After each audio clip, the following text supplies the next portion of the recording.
When he opened the second seal, I heard the second living creature say, "Come." And out came another horse, bright red. Its rider was permitted to take peace from the earth, so that people should slay one another, and he was given a great sword. So, what's another kind of misconception about this is typically when most people read of the red horse, they interpret the red horse as just meaning warfare in general. And I would argue that it's not talking about general warfare. And for multiple reasons. So I would say that instead of general warfare, that what this is talking about is slaughtering as in persecution of Christians specifically. Yeah. So essentially the nations and the kingdoms and everything that are coming against the Christians to kill and destroy them. Reasons for this is because as we look further in this vision, this whole vision is in the context of martyred saints. So this whole vision is in the context of those who have been martyred for the faith. And so it's all about the persecution of the church. So general warfare in this vision specifically with all the other nations isn't kind of mentioned here. Second, we also can look at the language that John uses, right? So John uses the word slay being the past present of the word slaughter. This is in this example because every time except for one exception, whenever John uses either slay or slaughter or that sort of term, he is always referring to either Christ or the church. Yeah.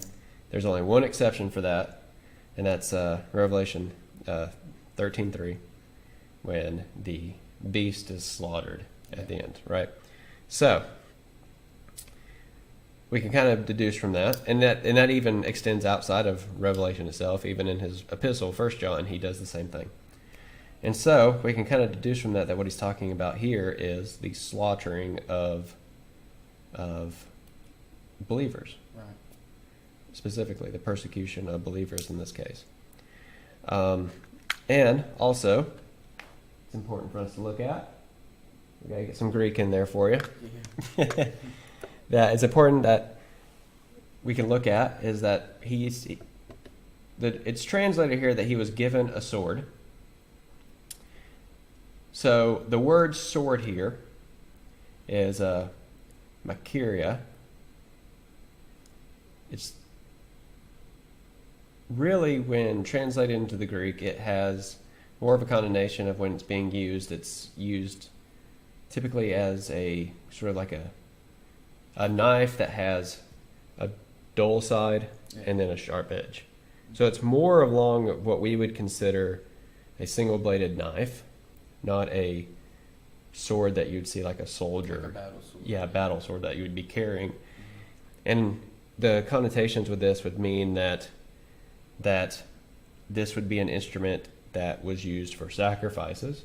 So in the Septuagint translation of the Old Testament, when we're talking about the sacrifices and like animals being slain on the altar, they use this same word, makiria, as the translation for that. And also, Jesus, when he talks about that I did not come, when he talks about in Matthew 10:34, when he says, I came not to send peace but a sword, he even uses the same word there. This is contrast to what we would think of a Greek sword, which would be the double-sided blade that we would view like a Roman soldier carrying, which it would actually been the